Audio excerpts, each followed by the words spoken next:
आजवर आपण रॅपिडो किंवा ओला उबरच्या प्रवासात महिलांना होणाऱ्या त्रासाबद्दल ऐकलं होतं, पण आता सुरक्षित समजल्या जाणाऱ्या झोमॅटो डिलिव्हरी मध्येही एक धक्कादायक प्रकार समोर आलाय. नमस्कार, मी रुही लाड आणि आपण पाहतात पुणे लोक.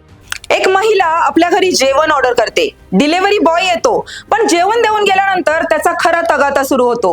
तो केवळ दारावर उभा न राहता फीडबॅक द्या म्हणत नाही, तर तो जाण्यास नकार देतो.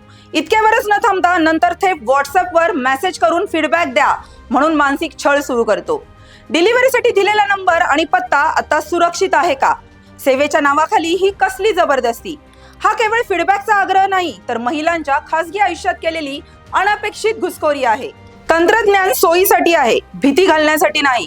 तुमचा याबद्दल नेमका विचार काय आहे आणि अशा वेळी महिलांनी कोणती खबरदारी घ्यावी? कमेंट बॉक्समध्ये नक्की सांगा आणि अशाच अपडेट्स पाहण्यासाठी पाहत रहा पुणे लोक.